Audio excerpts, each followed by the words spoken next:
You stand at the entrance to the Hogwarts dungeons, where the air tastes of minerals and ambition, where stone walls weep with centuries of condensation, and where the most powerful potions ever conceived by wizard kind simmer in cauldrons that have witnessed more transformations than most humans will experience in 10 lifetimes. The dungeon steps descend into coolness, into shadow, into a world where liquid magic rewrites the rules of possibility itself, and you can't help but wonder what it feels like to hold a vial of something that could change everything about you or everything about your circumstances with just a single swallow. Potions occupy a strange space in magical education, don't they? While wand-waving and spell-casting get all the dramatic attention, all the flashy dueling sequences, and the explosive misfires that leave scorch marks on classroom ceilings, potion-making requires something else entirely: patience, precision, the willingness to stir counterclockwise exactly 7 times while whispering an incantation under your breath, and the humility to accept that you're working with ingredients that have their own temperamental personalities. A bezoar stone, pulled from a goat's stomach, can save you from most poisons, which seems like the kind of information that medieval physicians would have appreciated, and actually they did appreciate it, since historical records from the 12th century show that European doctors genuinely prescribed bezoar stones as antidotes, keeping them in special pouches and charging extraordinary fees for their supposed life-saving properties. The word bezoar itself comes from Persian, traveling through Arabic and into Latin before landing in English, which means this odd bit of animal biology has been considered magically medical across multiple continents and cultures, though modern toxicology will firmly tell you that swallowing a stone from a goat's digestive system won't actually neutralize most poisons, despite what Professor Snape's first-year pop quiz might suggest. But we're getting ahead of ourselves, aren't we? Right now, you're just entering this subterranean world where cauldrons burble away on their heating charms, where ingredients line the walls in jars that sometimes appear to look back at you with unsettling awareness, and where the potions master's private storage contains substances so dangerous that even speaking their names too loudly might attract the wrong kind of attention from the Ministry of Magic. The thing about powerful potions is that they don't just bend the rules of magic. They rewrite fundamental aspects of reality in ways that even the most advanced transfiguration can't quite match. Because while transfiguration changes what something appears to be, potions change what something actually is, at least temporarily. You can transfigure a teacup into a turtle, sure, but that turtle still has teacupness somewhere in its essence, waiting for the spell to break or fade. But when you drink polyjuice potion,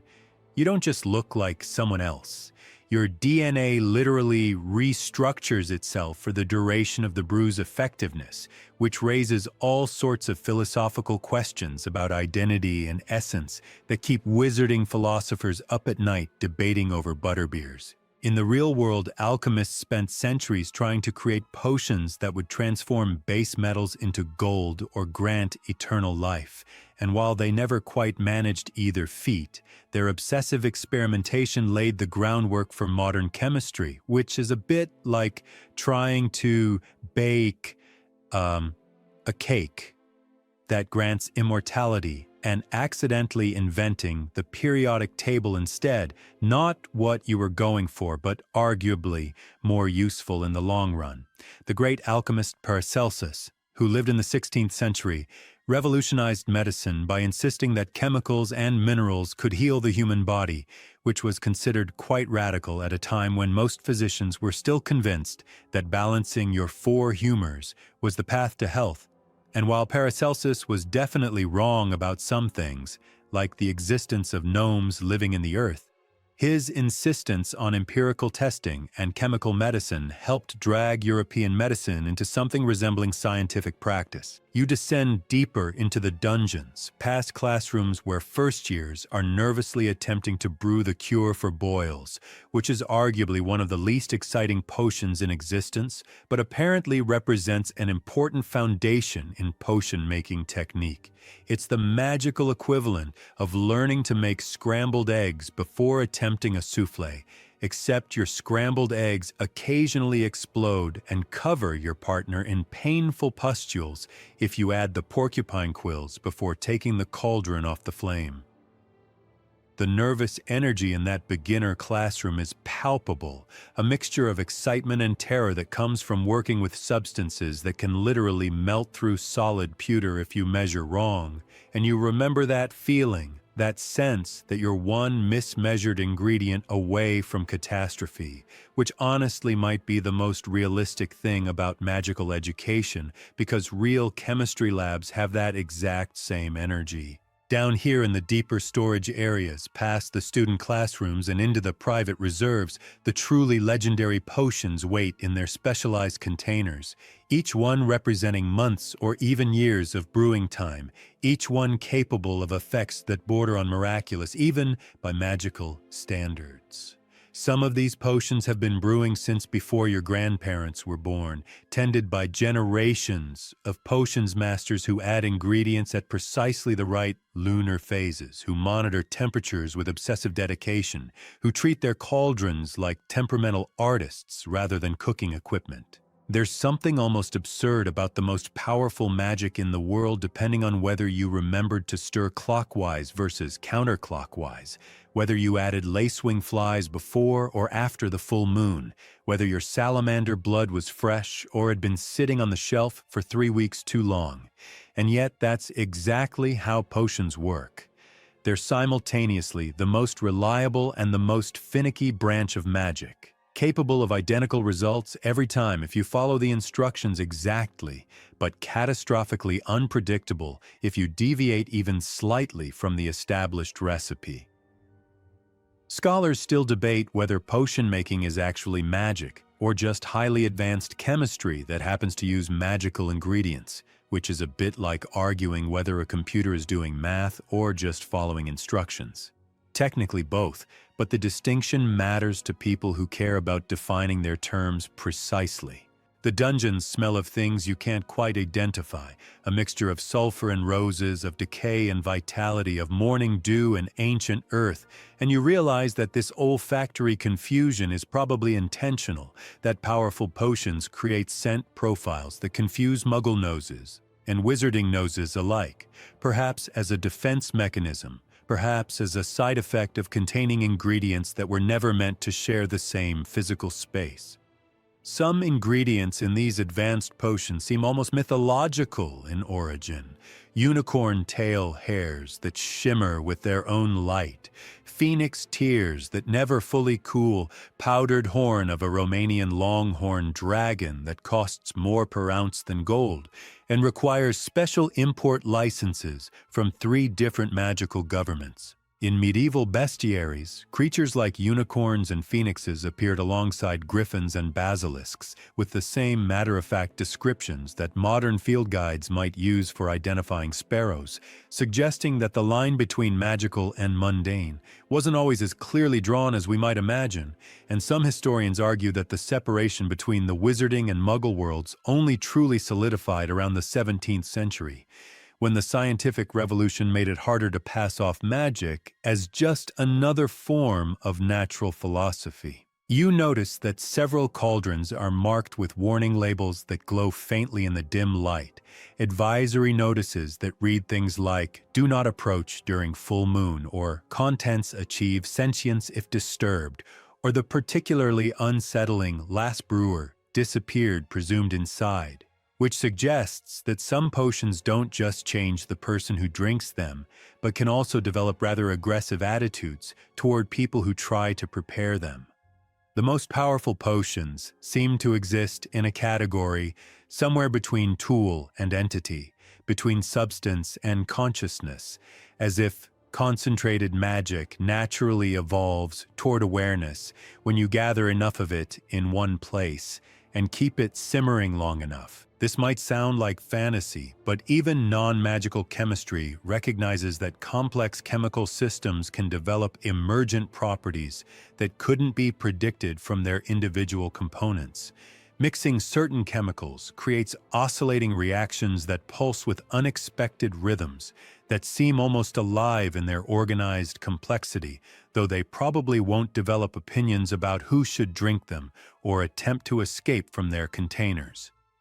The stone floor beneath your feet has been worn smooth by centuries of footsteps, by generations of students and masters who walk this same path, seeking the secrets of transformation, healing, enhancement, and occasionally something a bit more morally ambiguous, like extremely effective poisons or brews that blur the line between persuasion and mind control. Potions occupy this ethically complicated space in magic because, unlike spells that require constant concentration or magical objects that can be confiscated, a potion once administered continues working regardless of the victim's awareness or the brewer's presence, which makes them simultaneously incredibly useful and deeply troubling depending on who's holding the vial and what they intend to do with it. The first vial that catches your attention glows like captured sunlight, like liquid optimism, like every good thing that ever happened to anyone distilled down into a few precious ounces of golden possibility. And you realize you're looking at Felix Felicis, the potion so legendary that most witches and wizards will live their entire lives without ever encountering a single drop of it outside of textbook illustrations. Felix Felicis grants perfect luck to whoever drinks it, transforming every random chance into favorable outcome, every potential disaster into narrow escape, every uncertain situation into unlikely success, and you can immediately see why this particular brew occupies the top tier of potion-making difficulty, despite seeming like something everyone would want to make constantly. After all, who wouldn't want guaranteed good fortune? The answer, of course, is that brewing Felix Felicis takes approximately 6 months of constant attention, requires ingredients so rare that some of them bloom only once every decade, demands brewing conditions so specific that most potions masters fail on their first dozen attempts, and if you make even a tiny mistake during those 6 months of careful preparation, the entire cauldron doesn't just fail to produce luck. It transforms into a toxic substance that causes catastrophically bad fortune instead, which seems like exactly the kind of ironic reversal that the universe would consider hilarious. The golden color reminds you of honey-catching afternoon light, except this substance moves differently than honey, flowing with an eagerness that suggests consciousness, as if the luck itself wants to be drunk, wants to find a person whose fortunes it can improve. Looking at Felix Felicis raises immediate questions about free will and destiny that wizarding philosophers have argued about for centuries. Because if you drink liquid luck and then succeed at everything you attempt, were those successes really yours, or were they borrowed from some cosmic probability bank that will eventually demand repayment?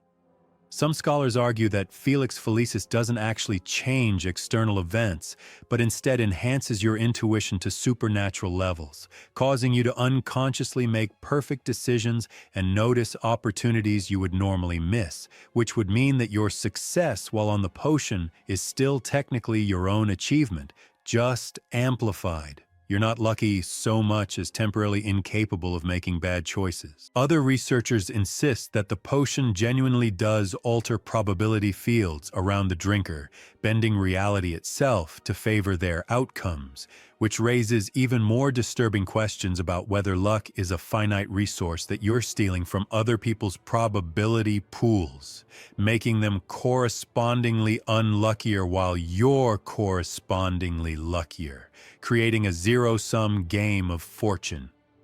The Ministry of Magic strictly regulates Felix Felicis use in competitions, examinations, and elections, which tells you everything you need to know about how powerful it actually is. The fact that you have to specifically ban lucky potion use in sports means that at some point someone definitely used it in sports, and the results were so obviously unfair that official regulations became necessary.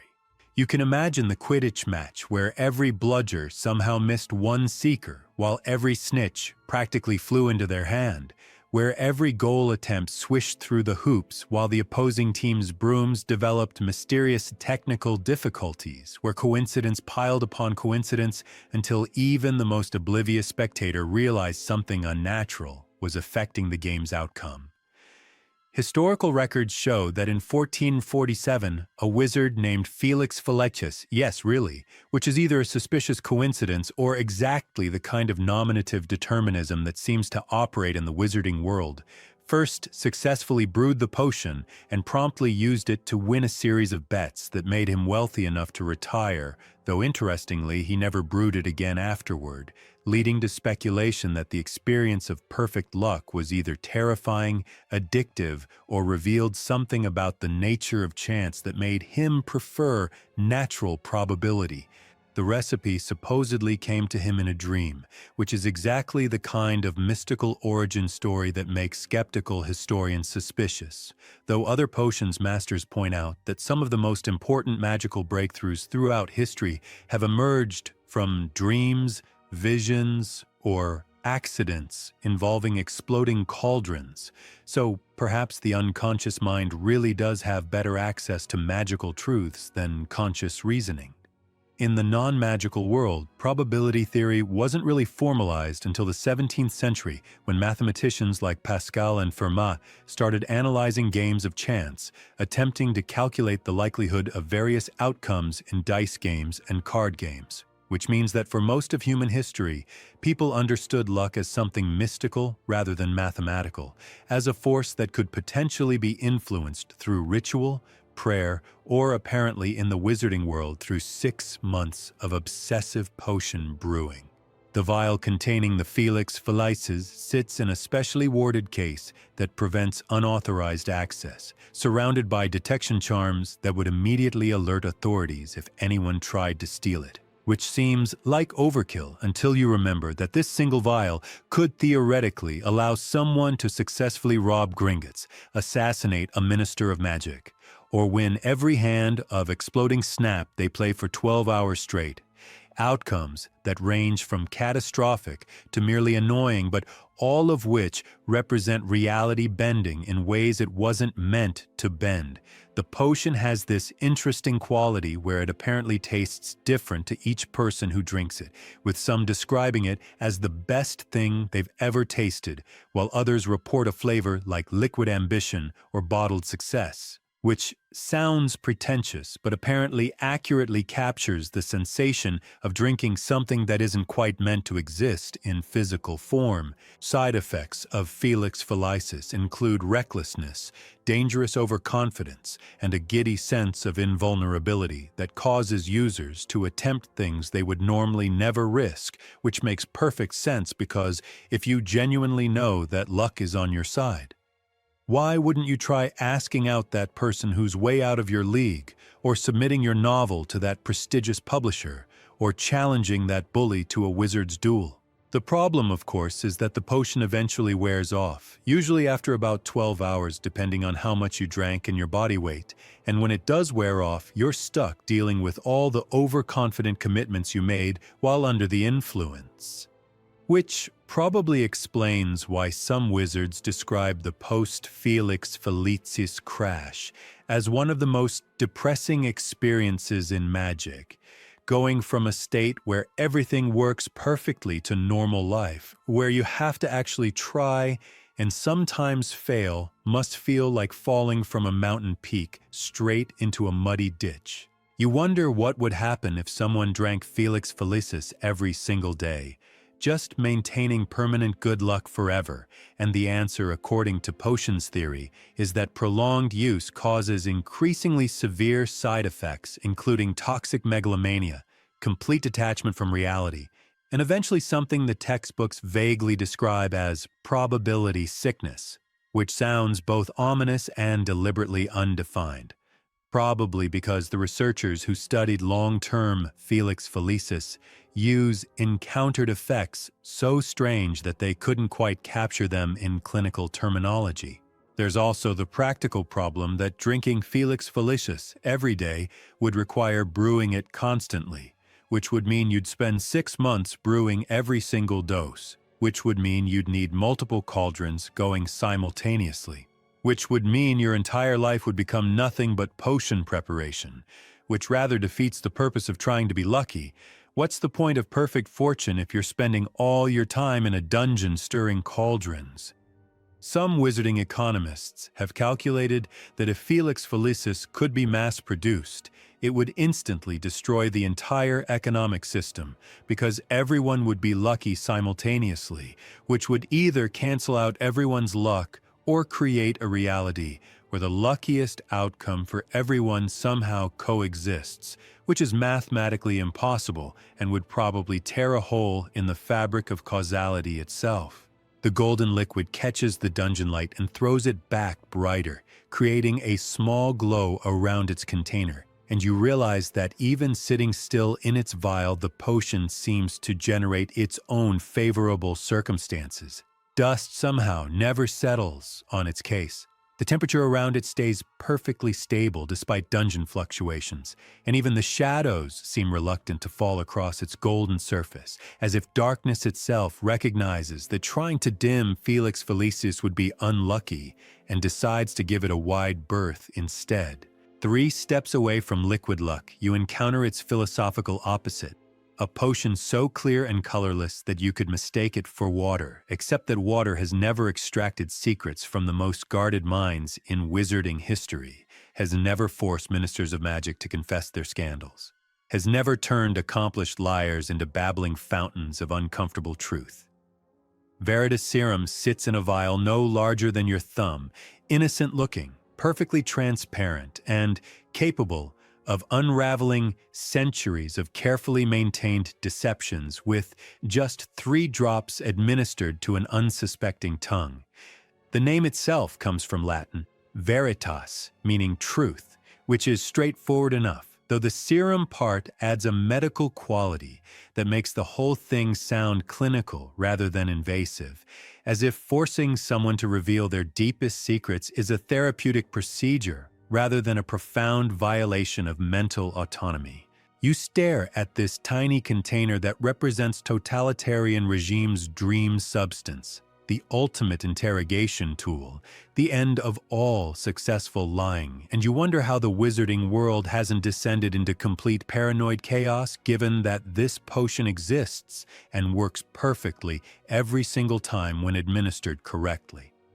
The answer, thankfully, is that Veritaserum is extraordinarily difficult to brew, requiring a full lunar month of preparation, during which the potion must be stirred exactly 7 times, counterclockwise at sunrise each morning. And the slightest deviation from this schedule renders the entire batch useless. Not dangerously toxic like failed Felix felicis, just completely ineffective, which means you've wasted a month carefully stirring water. The potion's effectiveness depends on absolute brewing precision, which serves as a natural limitation on its proliferation because most people lack the discipline to maintain perfect brewing conditions for 30 consecutive days, especially when those days include weekends, holidays, and occasions when you're sick or traveling or just really don't feel like waking up at dawn to stir a cauldron exactly 7 times in the correct direction.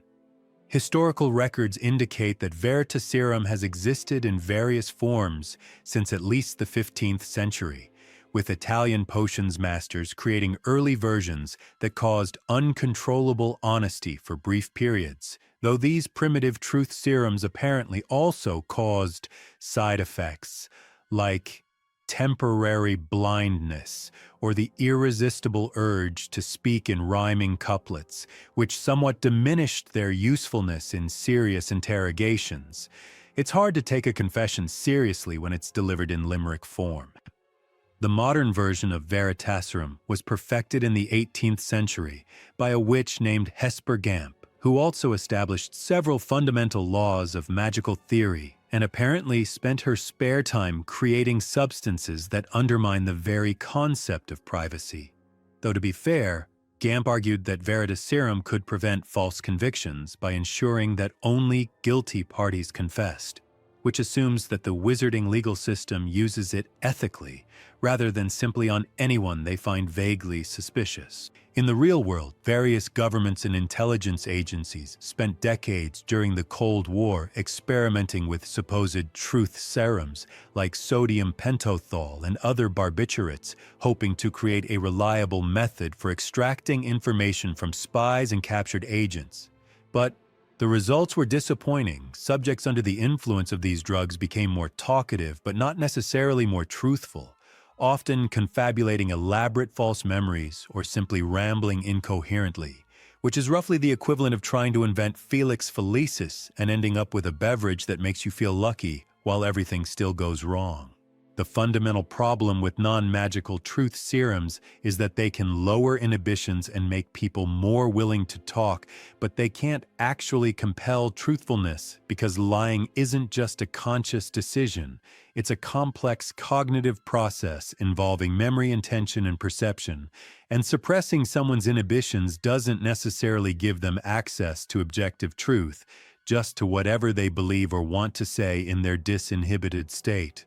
Veritaserum, being magical, apparently bypasses these limitations entirely, compelling not just honesty, but accurate honesty, forcing the drinker to share information as they actually understand it rather than as they wish it were or as they've convinced themselves it might be. This raises fascinating questions about self-deception, because if you've genuinely convinced yourself of something false, say that you're innocent of a crime you actually committed but have rationalized away, does Veritaserum make you confess the truth or the lie you believe? Scholars remain divided on this question, with some arguing that the potion accesses objective memory, regardless of how the drinker has narratively reconstructed those memories, while others contend that Veritaserum can only compel people to share their subjective truth, which might differ from objective reality. You notice that the vial containing Veritaserum is kept in a case with more warning labels than even Felix Felicis, covered in notices about proper judicial procedures, required authorization levels, mandatory witness requirements, and disclaimers about international magical law, which tells you that at some point enough governments abused this substance badly enough that the global wizarding community had to establish strict regulations about when and how it could be legally administered. The fact that these regulations exist doesn't necessarily mean they're followed, of course, especially in countries with less scrupulous magical governments, and you can imagine the paranoia that would develop in a society where truth potions exist and work perfectly. Every conversation becomes a potential minefield. Every drink becomes suspect. Trust becomes essentially impossible when 3 drops of colorless liquid can turn you into a witness against yourself. Some wizards apparently carry around amulets or take daily antidotes that provide protection against Veritaserum, though the textbooks note that these countermeasures are unreliable, and the best protection remains simply never drinking anything you didn't personally prepare, which must make wizarding dinner parties remarkably awkward. Scholars debate whether Veritaserum's existence makes the wizarding world more just or more dystopian, with optimists pointing out that it prevents false convictions and allows genuine truth to emerge in legal proceedings, while pessimists note that the same potion that clears the innocent also creates a world where privacy becomes nearly impossible if authorities decide you need investigating. The potion apparently has no taste and causes no immediate sensation, which makes it the perfect stealth weapon. You could drink a glass of pumpkin juice laced with Veritaserum and never realize anything was wrong until someone asked you a question and you found yourself spilling secrets you'd planned to take to your grave. The effects last between 2 and 12 hours depending on dosage and the metabolism of the person who ingested it, during which time they will answer any question asked of them with complete honesty, though interestingly they won't volunteer information unprompted, which suggests that Veritaserum removes the ability to lie, but doesn't eliminate agency entirely. You still need to be specifically asked about something before you're compelled to reveal it, which is a small mercy but probably cold comfort if someone is systematically questioning you about every aspect of your life. You wonder about the ethical implications of a substance that eliminates the possibility of keeping secrets, because privacy isn't just about hiding guilt. It's about maintaining boundaries, protecting vulnerable truths, preserving dignity, allowing people space to be imperfect without those imperfections becoming public knowledge. The right to lie, at least about certain things, might be fundamental to human dignity in ways that perfect honesty would actually undermine, which is probably why even the most truth-obsessed moral philosophers tend to acknowledge that some deceptions serve important protective functions. The colorless liquid sits in its vial, looking as harmless as water, as innocent as morning dew, giving no indication that it represents the complete dissolution of the barrier between inner thought and outer expression, between private truth and public revelation, and you find yourself backing away from its case slightly, maintaining distance from something that could turn your mind inside out and expose every thought you've ever tried to keep hidden. The next cauldron you encounter contains a substance so thick it barely qualifies as liquid, bubbling with a consistency somewhere between mud and melted chocolate, giving off steam that smells like a complicated question about identity, and you recognize Polyjuice Potion even before reading the label. Because this particular brew has a reputation that precedes it, this is the potion that allows you to become someone else, literally assuming their physical form down to the cellular level, transforming so completely that even magical detection methods will read you as the person whose identity you've stolen. The potion's muddy brown color seems appropriate for something that involves becoming someone else, because identity theft isn't glamorous, transformation isn't elegant, and the process of literally dissolving your own physical form and reconstructing it as someone else shouldn't be color-coordinated or aesthetically pleasing. Polyjuice Potion requires a month of brewing time, similar to Veritaserum but with completely different ingredients, including lacewing flies that must be stewed for 21 days, leeches harvested during a full moon, and most critically, a piece of the person you want to become. Usually a hair, though skin, nails, or any other bit of their physical body will work, which raises immediate logistical questions about how one obtains such samples without arousing suspicion. The potion apparently tastes absolutely horrible, with every person who's drunk it describing the experience as something like swallowing thick, overcooked vegetables mixed with pond scum. And interestingly, the taste apparently reflects the person whose form you're assuming. Becoming someone pleasant doesn't make the potion taste any better, but the specific flavor profile adjusts based on your target's physical essence, which seems like unnecessarily personalized torture from a potion that's already forcing your body through a transformation that witnesses describe as deeply unsettling to observe. The transformation itself takes about 30 seconds and apparently feels exactly as weird as it sounds, with your bones shifting, your features melting and reforming, your height adjusting, your entire physical structure rewriting itself according to someone else's genetic blueprint. And you remain conscious throughout this process, which means you feel every disturbing second of becoming someone else.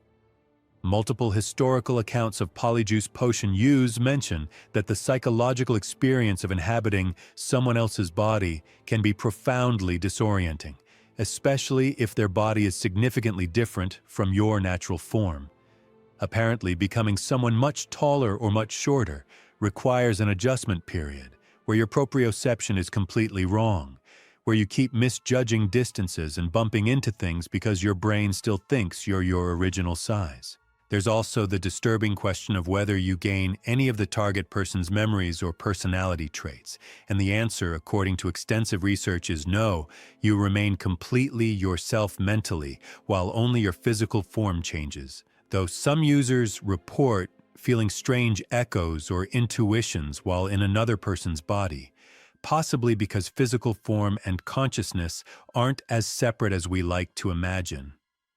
The practical applications of polyjuice potion are immediately obvious and almost universally illegal when used without consent. You could infiltrate secure locations, frame innocent people for crimes, conduct espionage, seduce someone under false pretenses, or generally commit any crime where the victim can identify the perpetrator, because the perpetrator they identify won't actually be you. In 1362, a dark wizard named Morgan the Malevolent used polyjuice potion to impersonate the Minister of Magic for nearly 3 weeks before someone noticed that the minister had started making policy decisions that were completely out of character, which either suggests that political leaders are remarkably consistent in their behavior or that Morgan was terrible at impersonation acting despite having the physical form down perfectly. The scandal that followed apparently led to the first regulations regarding polyjuice use, though enforcement remained spotty for centuries because proving that someone used the potion requires catching them mid-transformation or finding their brewing equipment, and sophisticated criminals naturally learned to cover their tracks. In our non-magical world, the closest parallel to polyjuice potion might be the various facial recognition spoofing techniques and deepfake technologies that are making it increasingly difficult to trust that someone really is who they appear to be, though at least deepfakes can't physically put you inside someone else's body. They can only create convincing video evidence, which is disturbing enough without adding actual physical transformation to the mix. The bubbling cauldron before you contains enough polyjuice potion to transform someone dozens of times, since apparently a single dose only lasts about an hour before wearing off, which means that maintaining a long-term impersonation requires drinking the disgusting stuff multiple times throughout the day, repeatedly enduring that awful taste and that disturbing transformation process, which suggests that most wizards who use polyjuice potion for extended infiltration must be either very dedicated or very desperate. Scholars debate whether polyjuice potion represents the ultimate expression of magical transformation or a fundamental violation of the natural boundaries between individuals, with some arguing that the ability to become someone else is liberating. Imagine actors who could literally inhabit their characters, or therapists who could experience their patients' physical reality to better understand their struggles, while others point out that eliminating fixed identity makes society impossible because trust requires knowing that people are who they claim to be. The potion includes one particularly famous cautionary tale about a witch who accidentally added cat hair instead of human hair to her dose and spent several weeks stuck as a hybrid human-cat creature before the effects wore off, which apparently can happen because polyjuice is designed specifically for human-to-human transformation and reacts unpredictably when animal DNA enters the equation. You don't become a cat, you become something disturbingly in between, which the textbooks describe with clinical detachment, but which sounds absolutely nightmarish. You notice that several hairs are floating in the prepared doses of polyjuice potion, presumably belonging to various people whose forms are ready to be assumed, and you realize that maintaining a stockpile of ready-made polyjuice potion requires having access to physical samples from multiple people, which means someone either has very cooperative friends or has been stealthily collecting hairs from unsuspecting victims, neither of which seems particularly ethical. The muddy substance continues bubbling in its cauldron, occasionally releasing a steam bubble that pops with a sound almost like a question, and you can't help but think that polyjuice potion represents one of the most profound violations possible in magic. Not violence, not death, but the erasure of the boundary between self and other. the colonization of another person's physical form. The temporary theft of someone else's existence, even while your own consciousness remains intact, watching through their eyes, speaking with their voice, living inside their skin like an unwelcome passenger. The next potion you encounter doesn't bubble or steam or glow, but it does something perhaps more unsettling.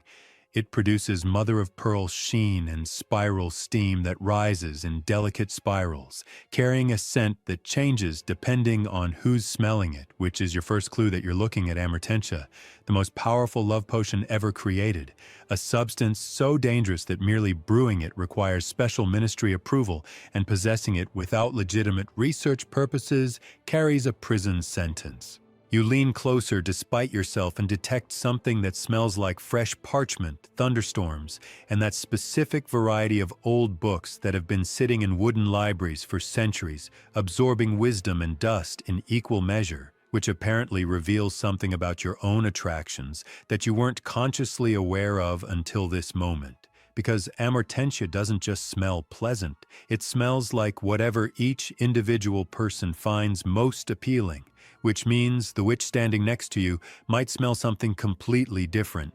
perhaps ocean air and cinnamon and new leather, while a wizard on your other side might detect rose oil, broomstick polish, and his grandmother's chocolate cake. The potion's appearance is distinctive enough that most trained witches and wizards would recognize it immediately, which serves as a built-in safety feature since slipping someone a love potion becomes considerably more difficult when the potion itself advertises its nature through visual and olfactory signatures, though determined poisoners have developed methods of masking Amortentia in other substances or administering it in small enough doses that the characteristic spiraling steam doesn't appear.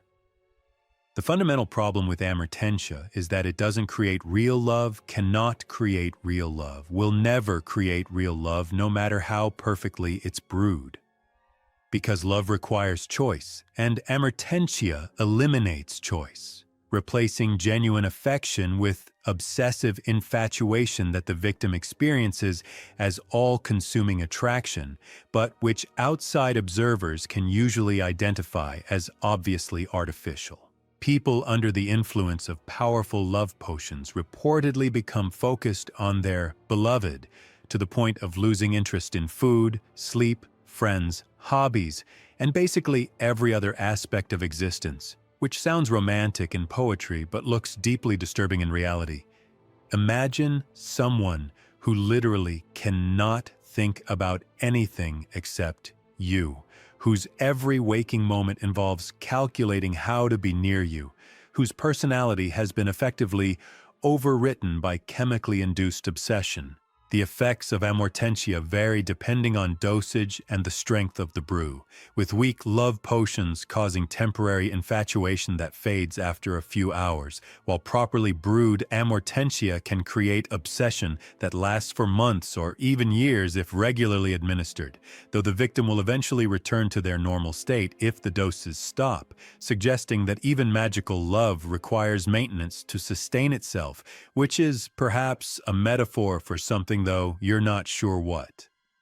Historical cases of love potion abuse are disturbingly common throughout wizarding history, with 16th century records showing that love potions were openly sold in Diagon Alley until the ministry finally regulated them in 1538 after several high-profile scandals involving powerful wizards who'd been love potioned into disastrous marriages or bankrupting themselves buying gifts for people they'd never normally notice. One particularly notorious case involved a wealthy merchant who spent 15 years under the influence of love potion administered by a wizard who'd been unrequitedly in love with him, during which time the merchant genuinely believed himself happy, and only after the potion wore off did he realize he'd been living someone else's fantasy rather than his own life, which raises deeply troubling questions about consciousness, autonomy, and whether happiness counts if it's artificially induced.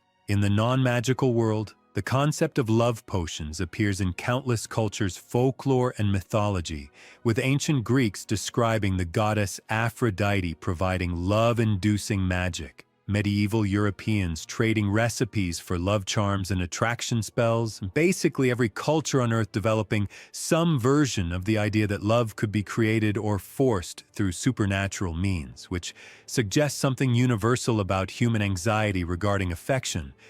We desperately want to be loved, but we're also terrified of rejection, so the fantasy of a substance that could make someone love us remains persistently appealing despite being obviously unethical. The Victorian era saw a boom in commercially sold love tonics that claimed to inspire passion, though these were usually just alcohol mixed with various dubious ingredients like powdered elk antler or extract of strawberry, which definitely didn't create genuine love, but probably did reduce inhibitions enough that consumers convinced themselves something was working. Scholars debate whether love potions should be banned entirely, or if they serve legitimate research purposes in understanding the neurochemistry of attraction.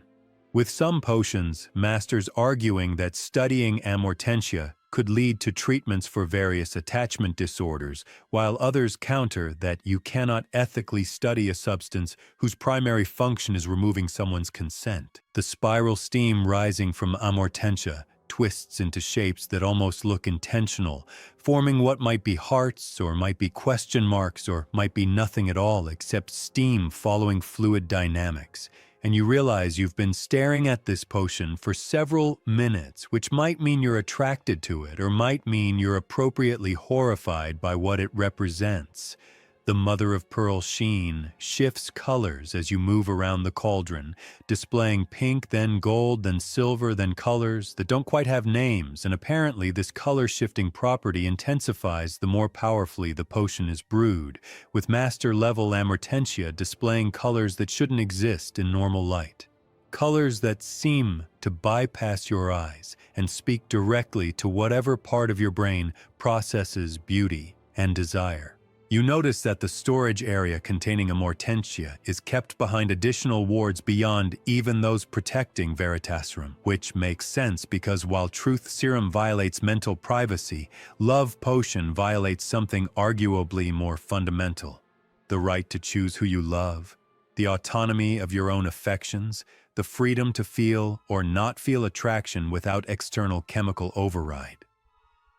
The ministry apparently tracks every ingredient used in amortentia's preparation, maintaining registries of who purchases ashwinder eggs or rose thorns in suspicious quantities, though black markets naturally exist for determined criminals who want access to love potions without official oversight. And you imagine there's a whole underground economy of romance-related dark magic, people selling not just love potions, but also jealousy curses and breakup hexes, and every other way that desperate or malicious people try to control other people's emotional lives. There's something deeply sad about love potions when you think about them seriously, because the person who uses amortentia is essentially admitting that they don't believe they could earn affection legitimately, that they'd rather have false devotion than no devotion, that they're willing to reduce another person to a puppet rather than accept rejection or invest effort in becoming someone worth loving, which suggests that love potion users are simultaneously pathetic and dangerous,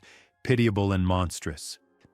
The scent emanating from the amortentia shifts slightly as you think these thoughts, now smelling like morning rain and old stone and something else you can't quite identify, and you step back from the cauldron wondering if extended exposure to love potion fumes might have subtle effects, even without direct consumption, might start rewiring your attraction patterns just by breathing near them. Though the textbooks insist that amortentia must be ingested to work, that mere proximity cannot cause infatuation. But then again, textbooks have been wrong before. Further along the dungeon corridor, you encounter a cauldron containing what might be the most compassionate potion ever invented, though calling Wolfsbane potion compassionate might seem strange, given that it tastes so horrifically bitter that every werewolf who takes it describes the experience as drinking distilled suffering, but compassion sometimes involves enduring pain for the sake of preventing greater harm. Wolfsbane. Potion doesn't cure lycanthropy, cannot cure lycanthropy, offers no hope of eliminating the werewolf curse that transforms infected witches and wizards into dangerous creatures during every full moon. But what it does do is allow werewolves to maintain their human consciousness during transformation, to remember who they are even as their bodies betray them,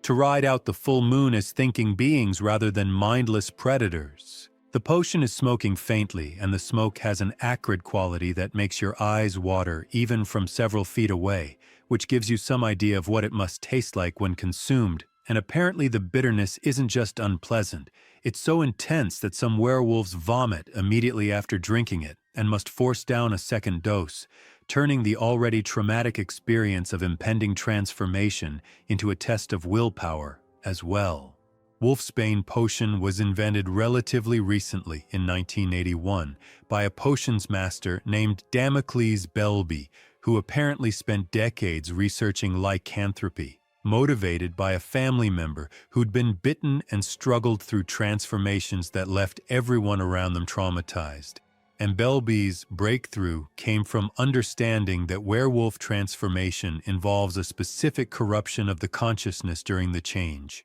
a magical effect that rewrites neural patterns and temporarily eliminates the human mind, replacing it with wolf instinct. By creating a potion that protected those neural patterns even as the body transformed, Belby gave werewolves something they'd never had before: themselves. The potion must be taken each night leading up to the full moon during the week before transformation, meaning it's not a one-time dose but an ongoing treatment regimen, and if a werewolf misses even a single night's dose, the protective effects fail completely, which creates anxiety around the entire week preceding the full moon. You can't just take it on the night of transformation and hope for the best. You need consistent preparation. You need to remember your doses even while dealing with the physical and emotional stress of knowing what's coming. In the real world, monthly medication regimens are notoriously difficult for many patients to maintain consistently, with studies showing that even people taking medications for serious chronic conditions like diabetes or hypertension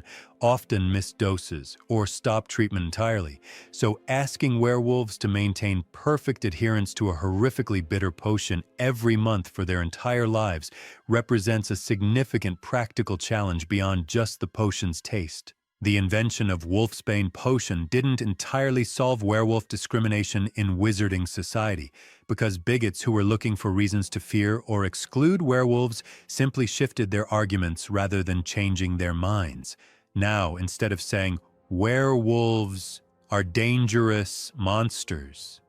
they said, "Werewolves are dangerous monsters who might forget their potion," which maintains the discrimination while nominally acknowledging the potion's existence, demonstrating that prejudice often survives even when its factual basis is eliminated, because the prejudice was never really about facts in the first place. Scholars debate whether Wolfsbane potion's existence has helped or hurt werewolves' social standing, with some arguing that it's clearly beneficial since it prevents attacks and allows werewolves to live normal lives, while others point out that making safe werewolves possible through potion use has also made werewolves who can't afford or access Wolfsbane potion seem more culpable for any harm that occurs during their transformations.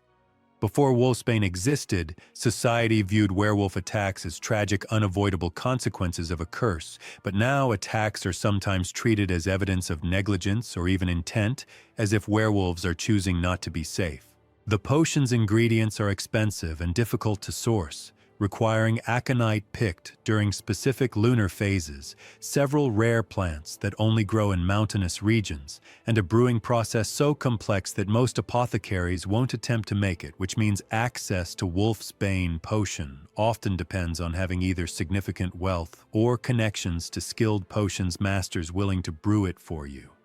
This creates a class divide among werewolves, where wealthy lycanthropes can live relatively normal lives, while poor ones remain dangerous to themselves and others every full moon, trapped in the horror that Belby's invention was supposed to eliminate, but which remains reality for anyone who can't afford regular doses. You notice that the Wolfsbane potion in this dungeon storage is labeled with a date showing it was brewed last week, which makes sense because the potion apparently has a limited shelf life and must be prepared fresh every month, which adds to the logistical challenge of werewolf care.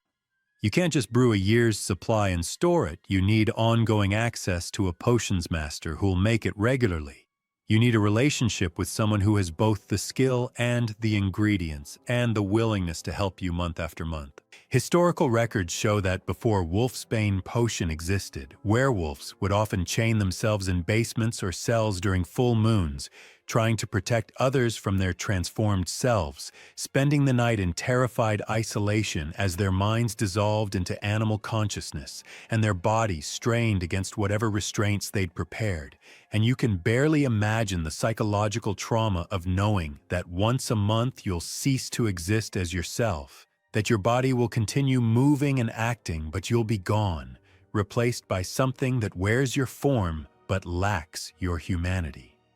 Some pre-Wolfsbane werewolves reportedly took their own lives rather than continue experiencing this monthly death and rebirth, which suggests that Belby's invention literally saved lives, not just by preventing werewolf attacks, but by giving lycanthropes a reason to keep living, a way to remain themselves even during the curse's activation. The fact that Wolfsbane tastes so horrifically bitter seems almost cruel, as if the universe decided that allowing werewolves to keep their minds during transformation was generous enough and they don't get to have the medicine taste pleasant too, though some potions theorists argue that the bitterness might be pharmacologically necessary,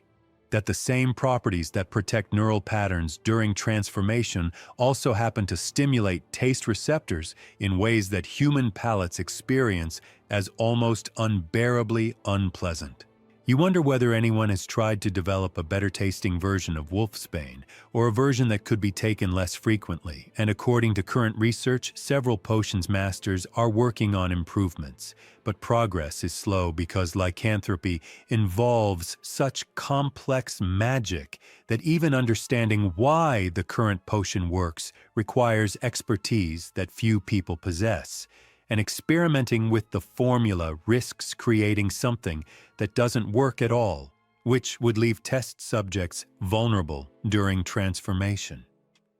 The smoking potion sits in its cauldron, looking utterly unappealing, smelling worse, and representing one of the only genuine acts of magical mercy available to people suffering from a curse that society typically treats with fear rather than compassion. And you feel a strange respect for this ugly, bitter substance that allows monsters to remain human even while looking like monsters, that gives consciousness to those who would otherwise lose it, that transforms nothing about the body but preserves everything about the mind. As you continue deeper into this collection of liquid impossibilities, past cauldrons that contain substances that rewrite reality in increasingly specific ways, you pause for a moment to consider something. I'm really curious, from which part of the world are you watching this video?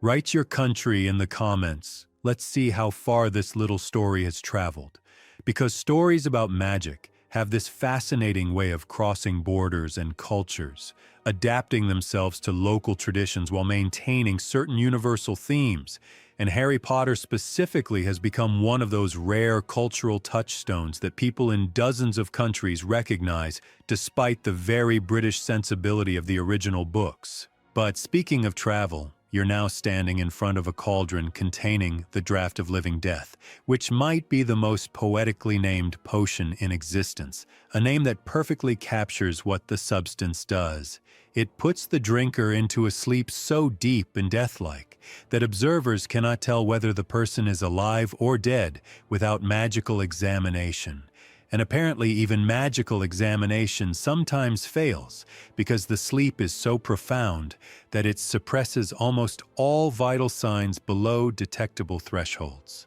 The draught of living death appears in countless fairy tales and myths from around the world, with Sleeping Beauty being perhaps the most famous example of someone in an enchanted sleep that resembles death, and scholars debate whether these stories originated from actual cases of magical sleep,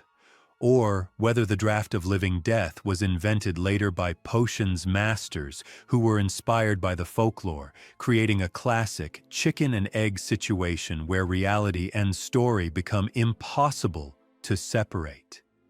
The potion itself is pale lavender and completely still in its cauldron, producing no steam, no bubbles, no movement whatsoever, which creates an eerie sense that you're looking at a liquid that has somehow died, that has achieved such perfect stillness that it exists outside of time, though this is probably just dramatic interpretation rather than actual physics. Brewing the draught of living death requires exceptional skill, because the potion is tremendously unforgiving of errors. Add one extra soporiferous bean, and instead of peaceful sleep, you get death without the sleep part, which is just regular death and represents a catastrophic brewing failure. The ingredients include valerian root, which has been used as a sedative in non-magical medicine for centuries, and in fact, the ancient Greeks and Romans used valerian to treat insomnia and anxiety, which means this is one of those rare potions where the magical and non-magical worlds accidentally discovered similar uses for the same plant, though obviously the non-magical version just helps you fall asleep normally, rather than inducing a coma that makes you appear deceased. Soporiferous beans, despite their silly-sounding name, are apparently one of the most dangerous ingredients in common potions, requiring specific preparation methods because crushing them releases soporific juices that can induce unconsciousness through skin contact, which makes you wonder who first discovered this property and how many early potions masters accidentally knocked themselves out while trying to prepare ingredients. The practical applications of the draught of living death seem limited and mostly sinister. You could fake someone's death as part of an elaborate escape plan, which is exactly what happens in Romeo and Juliet, suggesting that Shakespeare either knew about the draught of living death or that J.K. Rowling was making an intertextual reference, or both. Or possibly that the universal appeal of death-faking potions transcends any single cultural tradition. You could also use it to neutralize an enemy without technically killing them, putting them into indefinite storage until you decide what to do with them, which raises disturbing questions about consent and captivity because someone in a draught of living death, sleep, presumably continues aging, continues existing, but experiences no time passing, essentially fast-forwarding through their own life while unconscious.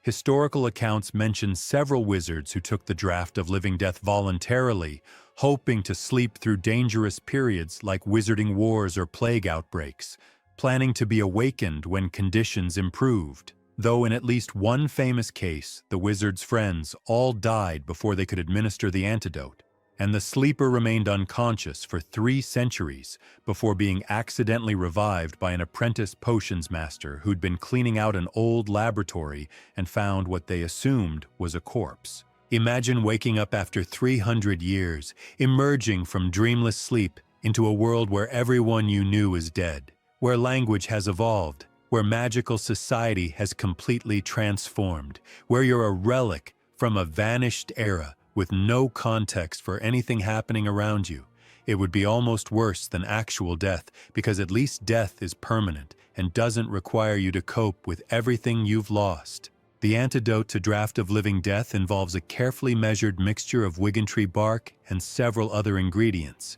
but apparently the antidote is much easier to brew than the potion itself, which seems backward from a safety perspective. You'd think that something as dangerous as magical death sleep would require an equally complex antidote to prevent accidental permanent unconsciousness. But perhaps the potion-making universe has decided that if you're skilled enough to brew the draught of living death, you're probably responsible enough to have the antidote prepared in advance. Scholars debate whether someone in Draft of Living Death sleep actually experiences anything or exists in a state of perfect unconsciousness where time simply skips forward, and the few people who've been revived from it report conflicting experiences, with some describing absolute void and others claiming they had dim awareness of time passing. Though memory of unconsciousness is philosophically tricky, because how do you remember experiencing nothing? The pale lavender liquid sits motionless in its cauldron, and you realize you've been holding your breath while looking at it, which seems appropriate for a potion that essentially pauses breath, that stops life without ending it, that creates a state between existence and non-existence, where you're neither fully present nor entirely gone. You step back from the draft of living death, suddenly very aware of your own breathing, your heartbeat, the small movements your body makes automatically to maintain balance and circulation, all the unconscious processes that separate living from sleeping, from dying. And you feel grateful that you've never had to taste this particular potion, never had to experience the sensation of consciousness sliding away into such profound darkness that observers can't tell if you'll ever return. And finally, you arrive at the most legendary potion in all of magical history, though calling it a potion might be slightly inaccurate since it flows not from a cauldron, but from the Philosopher's Stone itself, that red crystalline object that appears in approximately 0 locations worldwide, because only one was ever successfully created, and it was destroyed in 1992 to prevent it from falling into the wrong hands. The elixir of life, the substance that grants immortality, or at least grants continued life, for as long as you keep drinking it, which technically isn't quite the same thing as true immortality, but gets close enough that most people wouldn't quibble about the philosophical distinction while enjoying their 6th century of existence. The Philosopher's Stone and its elixir represent the culmination of alchemical ambition, the goal that drove centuries of magical experimentation, the ultimate achievement that supposedly only one wizard in recorded history managed to accomplish. Nicholas Flamel, who created the stone sometime in the 14th century and used it to live for over 600 years along with his wife Perenelle, which raises immediate questions about whether extremely long life actually makes people happy or just gives them more time to accumulate regrets and watch everyone they care about die. Nicolas Flamel was a real historical figure, a French scribe and manuscript seller who lived from approximately 1330 to 1418, though the real Flamel almost certainly did not create a philosopher's stone or discover the secret of immortality, but legends about his alchemical achievements started circulating within decades of his death, with people claiming he'd faked his death and was still alive, still transmuting lead into gold, still drinking elixir of life in secret, which tells you something about how desperately people wanted to believe that immortality was possible if you just mixed the right ingredients in the right order. Alchemy itself occupied a strange position between science and magic, with practitioners genuinely trying to understand the nature of matter and transformation, but working with mystical frameworks that assumed symbolic correspondences between metals and planets, between chemicals and spiritual states, between the transformation of lead into gold and the transformation of the human soul toward perfection. The famous alchemical text, the Emerald Tablet, supposedly contained the secret of the Philosopher's Stone, encoded in cryptic phrases like, "as above, so below,"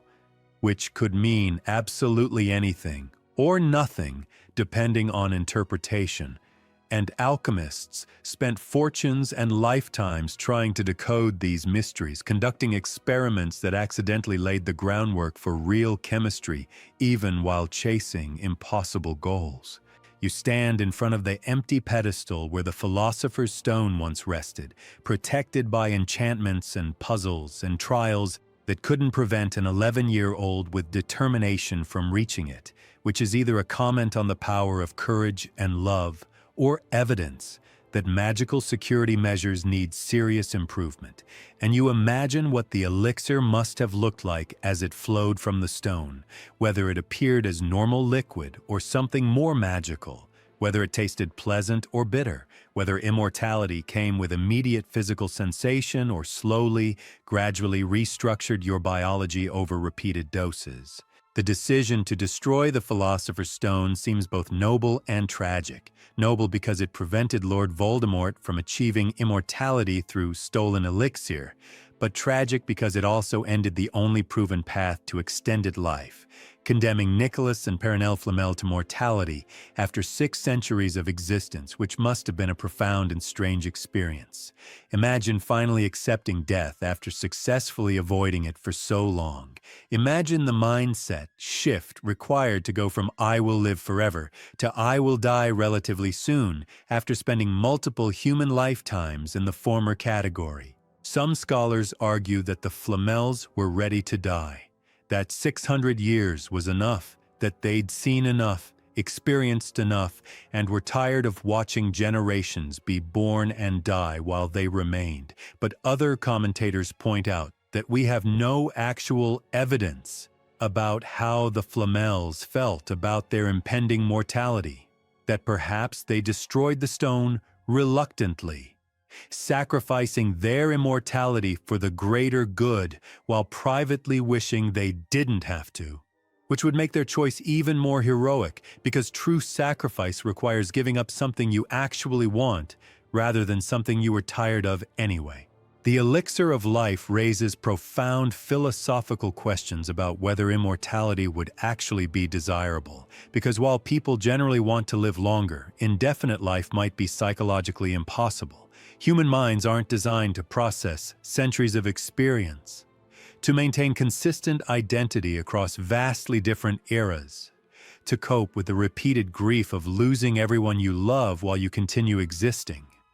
Some philosophers argue that death gives life meaning, that knowing our time is limited causes us to value experiences and relationships more intensely than we would if we had infinite time, which would suggest that immortals would gradually become bored, detached, unable to care about anything because they'd have forever to experience it and nothing would feel urgent or precious. Other thinkers counter that this assumes immortals couldn't adapt, couldn't develop new ways of finding meaning, couldn't learn to value things beyond their temporary nature. And besides, the elixir of life didn't grant invulnerability, only protection against aging and illness. So, an immortal could still theoretically die from injury, which might provide enough existential uncertainty to keep life feeling meaningful. You notice that the area where the Philosopher's Stone once rested still emanates a faint warmth, as if the stone's presence left a permanent impression on reality itself, as if something that powerful can't be completely erased even when physically destroyed, which is either scientifically accurate due to residual magical radiation or poetically appropriate given what the stone represented. The dungeons are growing quieter as you move through this final area, as if the potions themselves are settling down for the evening, their bubbling becoming gentler, their steam rising more slowly, their colors dimming slightly like lights being lowered before sleep, and you realize you've been walking through this underground collection of impossible substances for what feels like hours. Though time has a strange quality in these dungeons, stretching and compressing based on which potions you're observing, which thoughts you're thinking,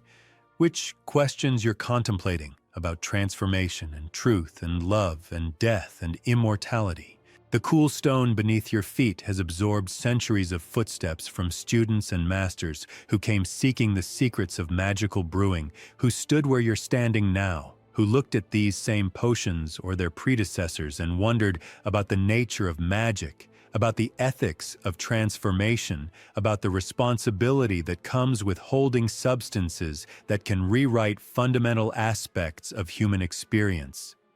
You take one last look around this chamber of bottled impossibilities, this collection of liquids that shouldn't exist but do, that break rules while following their own internal logic, that prove magic isn't just about waving wands and speaking incantations, but also about patience, precision, understanding ingredients and their interactions, respecting the delicate balance between transformation and disaster. The cauldrons sit in their rows, some still bubbling gently, others perfectly still, each one containing a different answer to a different question about what humans wish they could change about themselves or their circumstances or their fundamental limitations. Slowly you turn toward the stairs that lead back up to the castle proper, back to the world where transformation requires effort rather than potions, where truth is negotiable, where love develops naturally or not at all, where sleep is temporary and life is finite, and somehow those limitations don't seem quite as restrictive as they did before you descended into these dungeons.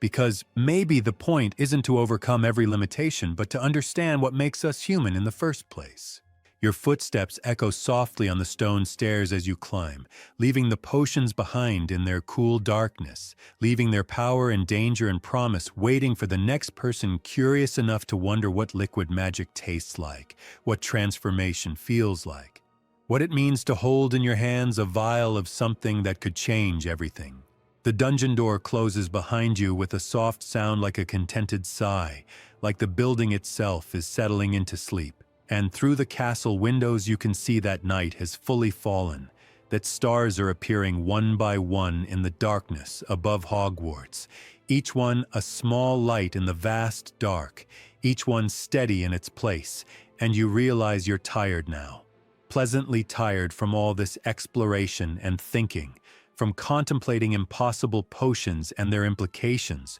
from walking through this museum of magical transformation, and maybe it's time to rest, to let your thoughts settle like sediment in a completed brew, to close your eyes and drift towards sleep, natural sleep, the kind that comes without potions, the kind that lets you dream your own dreams rather than living in someone else's reality. And as you walk slowly through the darkened corridors toward wherever you're meant to sleep tonight, your mind grows quieter, your breathing slower, your thoughts softer, like potion steam dispersing into air, like the boundaries between waking and sleeping growing thinner, gentler, easier to cross, and perhaps you'll dream of cauldrons bubbling with golden light. Or perhaps you'll dream of nothing at all, just rest, just peace, just the deep, quiet dark that waits at the end of every day, every story, every journey through dungeons filled with magic. And your eyes grow heavy now, so heavy as if you've drunk some gentle sleeping draught yourself, something mild and sweet,